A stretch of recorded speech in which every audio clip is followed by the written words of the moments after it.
Eres linda. Tu universo tiene las dimensiones exactas de una pantalla de ordenador y el ritmo monótono de un teclado que repite el mismo sonido, clic tras clic, hora tras hora. Tu vida es una sucesión de días intercambiables en una torre de cristal, donde tu mayor logro es pasar desapercibida y tu mayor derrota, sentir como ese anonimato te va consumiendo por dentro.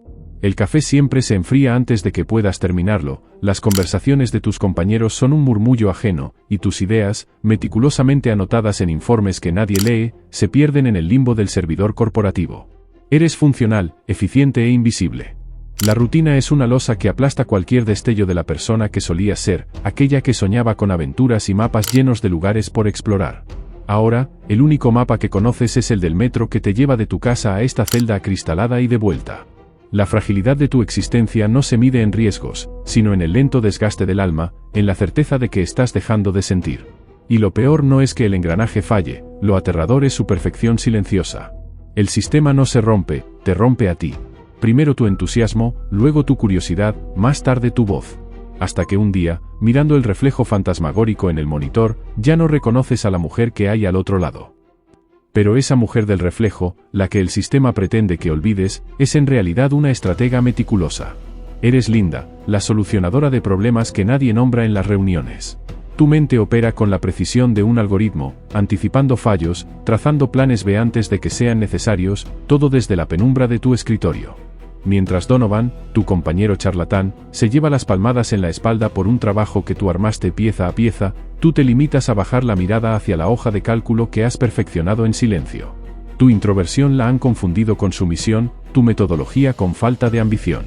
En la oficina, tu mundo sonríe se compone del roce de la yema del dedo con la pantalla táctil, del clic del ratón y del eco de tus propios pasos en el pasillo vacío cuando todos se han ido a celebrar un éxito que fue, en el fondo, tuyo. La soledad no es física, estar rodeada de gente, es un vacío de reconocimiento, un agujero negro donde caen tu esfuerzo y tu dedicación. Los demás ven a una mujer gris, quizá un tanto rara, demasiado callada. No ven la biblioteca mental de mapas y manuales de supervivencia que devoras cada noche, ni la calculadora infalible que hay detrás de tus ojos. No ven a la exploradora que fue, ni a la táctica que podría dirigir sus operaciones. Solo ven un recurso, un nombre en un organigrama, una pieza más que funciona tan bien que han decidido no tener que mirarla jamás. Esa oficina de paredes de cristal y luces neutras no es un lugar de trabajo, es una prisión moderna de aire acondicionado. El frío no solo viene de las rejillas de ventilación, sino de las miradas que te atraviesan sin verte, de las sonrisas falsas que se congelan cuando te acercas. Chase y los demás no son compañeros, son espectros en un escenario donde tú eres el mueble invisible. Sus conversaciones se detienen como por arte de magia cuando pasas, sus risas suenan a unos metros de distancia, creando un perímetro de exclusión que aprendiste a no cruzar. Tu invisibilidad es tan absoluta que a veces sientes que si gritaras, el sonido se absorbería en las paredes acolchadas de este purgatorio corporativo. Y en lo más alto de esta pirámide deshumanizada está Bradley, no por talento o visión, sino por el simple accidente de un apellido. Su poder es heredado, un trono que su padre construyó y que él ocupa con la arrogancia del que nunca ha tenido que luchar por nada. Con su llegada, en ti encendió por un segundo una chispa de esperanza absurda. Quizá un nuevo comienzo, quizá alguien que te vería con ojos limpios. Te preparaste con cuidado, ensayaste tu presentación mentalmente, decidiste que esta vez tu trabajo hablaría por ti. Pero el universo tiene un humor cruel. Tu primer encuentro no fue una reunión, fue una inspección. Sus ojos, fríos y escaneadores, no buscaron talento en tu mirada, se posaron, con una repulsión apenas disimulada, en una minúscula mota de comida en tu comisura del labio. Para él, ese detalle insignificante fue toda una declaración de principios. Su obsesión por la pulcritud, por un orden estéril y controlado, lo era todo. Tu valía, los 7 años de lealtad que Franklin intentó mencionar, los elogios de su propio padre, se desvanecieron ante el problema de tu presentación personal. Sus juicios, rápidos y letales, venían envueltos en la jerga del liderazgo moderno, presencia ejecutiva, carisma de sala. Palabras huecas que solo significaban que no encajabas en su molde aséptico de cómo debe verse y comportarse el éxito. El rechazo fue instantáneo, total y, para él, irrevocable. En cuestión de minutos, Bradley no solo desestimó tu pasado, firmó, sin saberlo, la sentencia de un futuro en el que tendría que depender de la mujer que acababa de catalogar como desechable. Todo cristaliza en el proyecto de la fusión de Bangkok. Ese fue tu momento, la compleja madeja de números y proyecciones que Donovan, con su sonrisa vacía, no podía desentrañar. Tú se lo entregaste resuelto, limpio, impecable, confiando en que, por una vez, la evidencia de tu talento sería demasiado grande como para ignorarla. Pero subestimaste la mecánica imparable del favoritismo. El día de la reunión clave, un simple "nosotros nos encargamos" de Donovan te dejó fuera de la sala. Te quedaste al otro lado del cristal, espectadora de tu propio robo. Viste cómo deslizaba tus diapositivas, cómo pronunciaba tus palabras con una seguridad prestada, cómo la sala asentía ante el genio que nunca fue suyo. La humillación no fue un grito, fue el silbido del aire acondicionado en el pasillo vacío, el latido de tu sangre en los oídos mientras comprendías la verdad desnuda. No importaba la meticulosidad, ni las noches de trabajo, ni la solución elegante que salvaría millones a la empresa. Lo único que importaba era la red invisible de lealtades antiguas, de palmadas en la espalda y de un asiento reservado en la mesa del poder desde antes de que tú llegaras. En ese instante, el mérito no solo no importaba, dejó de existir. Y algo dentro de ti, la última pieza de la linda que creía en las reglas, se quebró con un sonido seco que solo tú pudiste oír. Tu refugio es un apartamento lleno de ecos. Las fotografías en las paredes son ventanas a otra vida, una linda con el pelo al viento en una cima, sonriendo ante un mapa desplegado, con la luz del atardecer en la cara. Esos recuerdos parecen pertenecer a otra persona, una extraña valiente que se desvaneció. Ahora, tu único confidente es un loro parlante que repite, con cruel ironía, los eslóganes vacíos de autoayuda que a veces murmuras. Las noches son largas y las llenas con el zumbido hipnótico de la televisión, donde programas de supervivencia muestran a personas haciendo fuego con palos, purificando agua y cazando en junglas remotas. Es tu ritual, tu desconexión. Para los de la oficina, de saberlo, sería solo otra excentricidad más de la rarita callada, un hobby patético. Pero no es un escape pasivo, es un estudio metódico. Tu mente estratégica, la misma que perfeccionaba informes, ahora archiva involuntariamente técnicas de refugio, propiedades de plantas y tácticas de caza. Cada episodio es una lección que absorbes con la misma intensidad con la que una vez dominaste los flujos de trabajo corporativos. La gran ironía, que aún desconoces, es que mientras el mundo de la oficina se empeña en hacerte sentir inútil, estás construyendo, noche tras noche, el único manual que importará. Esa supuesta debilidad, ese mundo interior que todos desprecian, se está convirtiendo en secreto en tu arma definitiva. Así a la mañana siguiente, la promesa del ascenso, una palabra susurrada por el viejo Bradley como un pacto de honor, se deshizo en el aire. No hubo debate, ni evaluación. Simplemente, el título de vicepresidente se materializó sobre el pecho de Donovan, el hombre de los 6 meses y la sonrisa hueca. El favoritismo ya no era sutil, era un monumento descarado. Y cuando la verdad salió a la luz que Bradley y Donovan eran viejos amigos de universidad, cómplices de una fraternidad que valía más que cualquier currículum, todo encajó con una precisión nauseabunda. El sistema no solo te ignoraba, te usaba.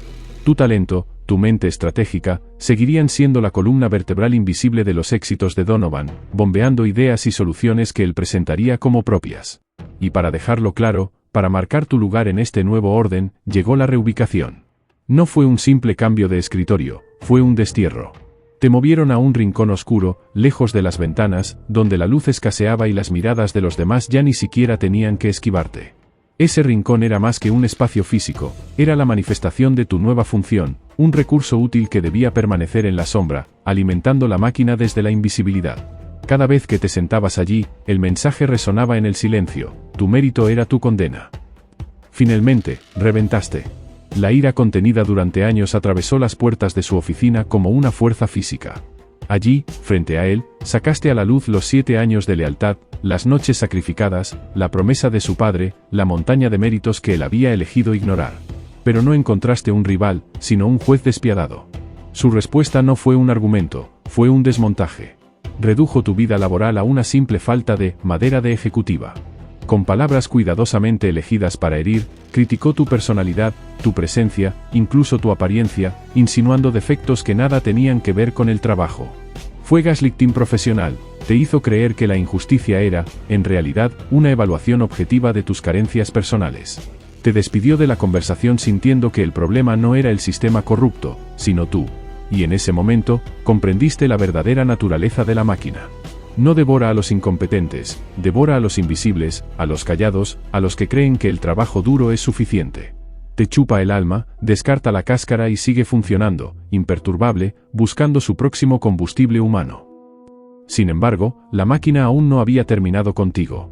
Como un gesto de supuesta magnanimidad o quizá de crueldad extrema, Bradley te lanzó un salvavidas de plomo. Si cerrabas la fusión de Bangkok, él reconsideraría tu ascenso. Una tarea titánica, casi imposible, para la que te dieron 0 recursos y todo el desprecio. Fue el ultimátum perfecto. Si fallabas, confirmabas su veredicto de ineptitud. Si triunfabas, el mérito sería, una vez más, de la empresa que te había puesto la soga al cuello. La humillación final llegó envuelta en el lenguaje corporativo del feedback constructivo. Sus comentarios sobre tu olor, tu postura, tu forma de ser, ya no eran solo desprecio, eran un ajuste de cuentas personal disfrazado de consejo profesional. Te dejó rota, con los ojos vidriosos y un nudo en la garganta. Pero en el silencio asfixiante de tu coche, después de llorar, algo se solidificó dentro de ti. No era esperanza, era una determinación feroz y desesperada. Bangkok ya no era solo un destino de negocios, era la última estación. Sería todo o nada. O demostrabas, de una vez por todas, tu valor en sus propios términos, o aquel avión te llevaría al fin de la línea de la linda que conocías. El vuelo a Bangkok fue la extensión flotante de tu infierno corporativo. El aire dentro de la cabina olía a perfume caro y a tensión no dicha. Bradley te ignoraba, Donovan fingía trabajar. Y entonces, como por arte de magia siniestra, encontraron tu vídeo de audición para un programa de supervivencia. Lo que para ti era un destello de un sueño privado, para ellos fue el chiste perfecto. Sus risas, burlonas y altivas, resonaron en el espacio reducido, convirtiendo tu pasión secreta, tu único escape, en un espectáculo ridículo. Fue la gota que colmó un vaso que llevabas años llenando. Algo dentro de ti se quebró de forma definitiva, no con un estallido, sino con un silencio profundo y helado. La sensación de vacío fue tan absoluta que ahogó incluso la rabia. Con una frialdad que te sorprendió a ti misma, tu dedo se deslizó hasta el archivo de la presentación, esa en la que habías vertido tus últimas esperanzas, y presionaste eliminar. El cursor parpadeó un instante y luego, nada. Un espacio en blanco donde antes había un futuro. Miraste por la ventanilla, a las nubes infinitas, y por primera vez no sentiste miedo al vacío. Porque ya estabas dentro de él. El universo, ese juez caprichoso y brutal, dictó sentencia con una sacudida violenta. La turbulencia no fue un aviso, fue un puñetazo. El avión se convirtió en una lata que crujía, el aire se rasgó con un estruendo ensordecedor y la cabina se transformó en un caos de gravedad cero y desesperación. En medio del horror, viste como Donovan, el hombre del ascenso robado, era succionado hacia la nada. Tu instinto, más fuerte que cualquier rencor, te hizo estirar el brazo para agarrarlo. Pero su mirada no fue de gratitud, sino de un pánico animal y egoísta. Sus manos no buscaron salvarse, buscaron tu cuello, intentando arrancarte de tu asiento para ocupar tu lugar. En ese segundo de lucha frenética entre la vida y la muerte, entre la humanidad y la bestia, tu mano encontró un tenedor. No hubo tiempo para pensar, solo para actuar. La fuerza del vacío hizo el resto, arrastrándolo mientras su corbata se tensaba como una soga irónica. Después, solo el rugido del viento, la vista del océano acercándose a una velocidad imposible, y la certeza de que el azar, ese juez final, acababa de nivelar brutalmente todas las cuentas pendientes. El mérito, el favoritismo, la jerarquía, se desintegraron junto con el fuselaje. Te despertó la arena áspera en la mejilla y el sonido del mar, un latido constante que había reemplazado el silencio ensordecedor del accidente. El mundo era verde, húmedo y vasto. La desorientación fue total, no un cubículo, no una pantalla, solo el cielo infinito y la selva impenetrable. El lujo y la miseria de la oficina parecían un sueño lejano. Y entonces, entre los restos, lo encontraste, Bradley. No el director arrogante, sino un hombre pálido, quebrado, con una pierna torcida de manera antinatural y una herida en la cabeza que rezumaba. La jerarquía que había definido vuestra existencia se desvaneció en un instante. Aquí, su título no valía nada. Su poder no provenía de un apellido, sino de su capacidad para sobrevivir al próximo minuto, y en eso, estaba completamente indefenso. La naturaleza, indiferente y brutal, había establecido sus propias reglas. Y en este nuevo sistema de poder, donde el valor se mide en agua potable y refugio, tú, la invisible, la ridiculizada por saber hacer fuego en la televisión, tenías de pronto todas las cartas. El universo, con su ironía salvaje, acababa de entregarte el manual de instrucciones que llevabas años estudiando en la oscuridad de tu salón. Los primeros días no fueron de pánico, sino de una aplicación metódica, casi robótica, de todo lo que tu mente había archivado. Las manos que una vez solo tecleaban, ahora arrancaban hojas anchas y entretejían ramas para un refugio. El ingenio que resolvía problemas logísticos abstractos, se enfocó en canalizar el rocío de la mañana y la lluvia torrencial en agua bebible. Y luego llegó el fuego. No fue magia, fue fricción, paciencia y la victoria más profunda que había sentido en años. Cuando las primeras llamas tomaron vida, iluminando la noche selvática, una euforia silenciosa te recorrió. No era alegría, era poder. Bradley, mientras tanto, era una sombra de su antiguo yo. Gemía de dolor, se quejaba del hambre, miraba tus acciones con una mezcla de asombro y resentimiento. Se había convertido en una carga, un niño malcriado en un cuerpo destrozado, y tú, sin proclamarlo, sin un título que lo respaldara, te convertiste en la líder. No dabas órdenes, simplemente actuabas. Cada tarea completada, cada problema resuelto, era un ladrillo más en una nueva pirámide de autoridad, una donde el mérito se medía en hechos concretos, en supervivencia tangible. Y tú estabas en la cima. La dependencia de Bradley era absoluta y humillante. Necesitaba que le acercaras el agua, que le arrojaras la comida, que vigilaras su fiebre. Tú, en cambio, eras un organismo de pura eficiencia, cazabas, construías, planeabas. La autoridad que él una vez ejerció desde un sillón de cuero ahora era un recuerdo patético. Intentó, por inercia, dar órdenes desde su lecho de hojas. Construye una señal, encuentra una salida. Pero sus palabras sonaban huecas, como moneda falsa en una economía donde la única divisa era la utilidad práctica. Él se negaba a adaptarse, a ensuciarse las manos, a reconocer que sus títulos eran papel mojado frente a un depredador real. Se quejaba del pescado crudo, del olor, del suelo duro. Cada rechazo suyo era una confirmación, la jerarquía del mundo antiguo no solo se había roto, se había vuelto risible. El hombre que podía despedirte con una mirada ahora dependía de tu voluntad para no morir de sed. Y en ese silencio cargado, mientras le metías la comida en la boca con una determinación fría, el mensaje era claro: aquí, el poder no se hereda, se gana con cada acción. Y él lo había perdido todo. Tu decisión de marcharte no fue un arrebato, fue un experimento consciente. Recogiste tus herramientas, las verdaderas, las que servían para algo, y te alejaste entre los árboles sin mirar atrás.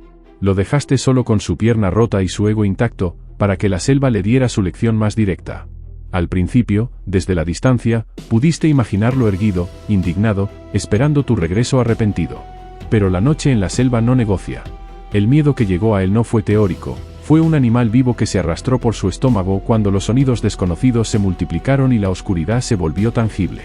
Esa noche de terror absoluto, temblando bajo un refugio mal construido que la lluvia destrozó, no fue solo una prueba física. Fue una demolición. Por primera vez, sin testigos más que la luna implacable, Bradley tuvo que enfrentarse a su propia y absoluta fragilidad, sin un apellido que lo protegiera, sin un subordinado al que culpar. El primer gran quiebre de su ego no llegó con un enfrentamiento, sino con un grito desesperado, ahogado por el rugido del viento, que nadie escuchó. Y cuando al día siguiente regresaste, limpia y tranquila, supiste, por el silencio nuevo en sus ojos, que algo fundamental había cambiado. El jabalí no era solo comida, era un objetivo, una declaración de principios. Lo planeaste como hubieras planificado una fusión corporativa, estudiando el terreno, anticipando movimientos, calculando riesgos. Pero esta vez, las consecuencias eran carnales, inmediatas. El enfrentamiento fue un choque de músculo, instinto y pura voluntad. No hubo gráficos de PowerPoint, solo el resuello feroz del animal, el olor a tierra revuelta y barro, y la fuerza brutal de su embestida que casi te derriba. La violencia no fue solo física, fue simbólica. Cada golpe que esquivabas, cada decisión en fracciones de segundo, era un borrón de la mujer que agachaba la cabeza en las reuniones. Cuando finalmente lograste vencerlo, con las manos temblorosas y manchadas de sangre caliente, algo nació en ese claro de la selva. No fue solo un triunfo de supervivencia, fue un renacimiento. Linda, la empleada de contabilidad, se desvaneció entre la maleza. La que emergió, respirando con fuerza, mirando a su presa con una mezcla de asombro y poder absoluto, era otra cosa, una cazadora, una fuerza de la naturaleza. Habías pasado de estudiar la supervivencia a encarnarla. Y al regresar al campamento, con el animal al hombro y la mirada imperturbable, tu consagración fue total. Ya no eras la que sobrevivía. Eras la superviviente. La transformación era ya completa e irreversible. La invisibilidad que había sido tu condena en la oficina se había evaporado como el rocío bajo el sol tropical. Ahora, tu presencia dominaba cada centímetro del campamento, cada decisión, cada recurso. Tenías un control absoluto, no sobre cifras en una pantalla, sino sobre los elementos que sostenían la vida misma. La ironía era tan densa que casi se podía saborear. El hombre que antes juzgaba la calidad de un restaurante por sus estrellas Michelin, ahora devoraba con avidez animal la carne que tú habías cazado y cocinado sobre un fuego que tú encendiste. Y ante esa imagen, no pudiste contenerlo. La risa te brotó, no una risita nerviosa, sino una carcajada profunda y liberadora que resonó entre los árboles. Era la risa de quien ha visto caer un edificio de mentiras y se encuentra, milagrosamente, más fuerte entre sus escombros. Disfrutabas de ese poder, no con arrogancia, sino con la satisfacción profunda de quien ha ganado cada gramo de autoridad con sus propias manos, sudor y sangre. Era un poder legítimo, ganado en el único campo de juego que nunca mintió. El sonido del motor fue como un disparo en el silencio de la isla. Un barco, limpio y blanco, cortando el azul infinito del horizonte. El rescate. La salvación. Tu cuerpo se tensó por instinto, los músculos preparados para gritar, para agitar los brazos. Pero tu voz se congeló en tu garganta.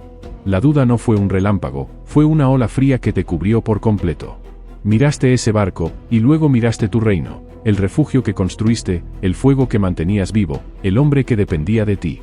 En la oficina, tu control era una ilusión, aquí, era tangible, absoluto. En ese barco solo te esperaba el regreso a la invisibilidad, a la jerarquía, al desprecio de Bradley una vez sanara. Y en la isla eras una diosa. La decisión no fue moral, fue territorial. Tu boca se cerró. Observaste, inmóvil, cómo el barco se convertía en un punto y luego en nada. No fue una omisión por miedo, fue una elección consciente. Y en el silencio que dejó el motor, empezó un nuevo sonido, el susurro de tu propio descenso psicológico. La isla ya no era una prisión, era tu feudo, y habías decidido que nadie, ni siquiera la civilización, iba a arrebatártelo. Fue el vino casero de frutas fermentadas, agrio y fuerte, el que soltó las lenguas en la oscuridad. Bajo un cielo tachonado de estrellas que nunca se ven en la ciudad, las barreras se agrietaron. Le contaste la verdad que llevabas años cargando como una losa, los 10 años de matrimonio con un hombre que te fue quitando pedazos hasta que solo quedó el resentimiento, y la noche en que, harta de esconderle las llaves del coche, decidiste ponerlas sobre la mesa y servirle el último trago sabiendo lo que pasaría. La culpa de ese silencio cómplice te había definido tanto como tu trabajo. Bradley, a su vez, dejó caer la máscara del triunfador. Habló de un padre que nunca dio un halago, solo exigencias, de una infancia de puertas cerradas y afecto condicionado al éxito. Su arrogancia, comprendiste entonces, no era poder, era la coraza de un niño asustado que heredó un trono vacío. En esa noche, entre dos personas rotas a su manera, no hubo un perdón mágico, pero sí una humanización mutua. Dejaste de ver solo al tirano y él dejó de ver solo a la empleada problemática. Visteis al herido que había al otro lado. Y en esa vulnerabilidad compartida, la isla se volvió un lugar un poco menos hostil, y el otro, un poco menos enemigo. Las palabras salieron de tu boca casi sin pensarlas, quizá no deberíamos irnos nunca. Flotaron en el aire cálido de la noche, cargadas de una verdad aterradora. Para ti, era la tentación de hacer permanente este nuevo mundo donde por fin tenías valor, control, una identidad que no te aplastaba. La isla era el refugio perfecto de todo lo que habías dejado atrás. Pero en los ojos de Bradley viste cómo esa misma idea se convertía en una pesadilla. Su miedo no era solo a la selva, sino a quedarse atrapado para siempre en un reino donde él era el súbdito, donde su pasado no valía nada y su futuro dependía de tu benevolencia. Había surgido una dependencia emocional extraña, un vínculo tejido de confesiones y necesidad mutua, pero ahora se torcía bajo el peso de tu deseo. La ambigüedad moral te envolvía. ¿Era esto liberación o era crear una prisión nueva, más cómoda para ti pero una celda para él? La isla, que había sido el escenario de tu renacimiento, revelaba su otra cara, podía ser el santuario de tu poder, y al mismo tiempo, la condena perpetua de otro. La frágil tregua se rompió con un acto de pura desesperación cobarde. Bradley, atrapado entre el miedo a quedarse y el terror a tu poder, optó por la eliminación. La cena especial, su intento torpe de agradecimiento, era una trampa. El sabor amargo no fue del todo inesperado. Cuando el veneno empezó a hacer efecto y te desplomaste, él huyó en una balsa endeble hacia un mar que no perdonaba.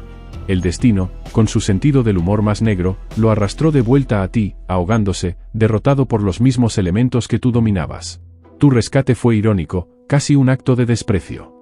Al volver en sí, no con rabia, sino con una calma glacial, supiste que el castigo físico sería inútil. En cambio, elegiste la humillación psicológica. Alimentarlo con un pulso paralizante, dejarlo completamente inmóvil bajo el sol, mientras acercabas un cuchillo al rojo vivo a su piel, solo para desviarlo en el último segundo y matar una rata. No buscabas su muerte, buscabas que comprendiera, en cada fibra de su ser aterrorizado, que su vida estaba literalmente en tus manos. Que cada bocado que le dabas era un recordatorio de su dependencia absoluta. Fue la reafirmación definitiva y aterradora de tu poder. No era solo su salvadora, podía ser su verdugo, y la elección era solo tuya. Pero con lo que no contabas era con el motor de la lancha de rescate, liderada por Thi, la prometida de Bradley. Esto no era un sonido de esperanza, era una intrusión, una amenaza directa al nuevo orden que habías construido con tanto esfuerzo. Representaba el mundo antiguo, el que te despreciaba, volviendo para reclamar lo que consideraba suyo y restaurar la jerarquía que tanto disfrutabas haber invertido. En el acantilado, con el viento azotando, no hubo lucha dramática.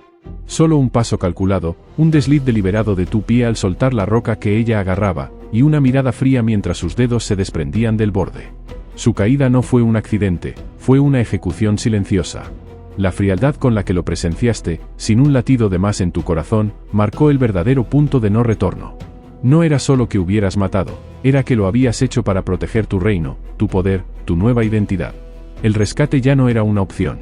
Habías cruzado una línea de la que no había vuelta atrás, y el océano, tragándose a Thi, se llevó consigo los últimos restos de la Linda que podría haber regresado. La isla dejó de ser solo un lugar y empezó a convertirse en un espejo de tu mente fracturada. Thi regresaba en tus noches, no como un fantasma vengativo, sino como una pesadilla que cuestionaba tu nueva realidad. La veías arrastrándose desde el mar, con el anillo de compromiso brillando con luz propia, acusándote con una voz que era el eco de tu propia culpa enterrada. Las visiones se mezclaban con la vigilia, distorsionando los límites. ¿Era aquella sombra entre los árboles un animal o el recuerdo de tu esposo?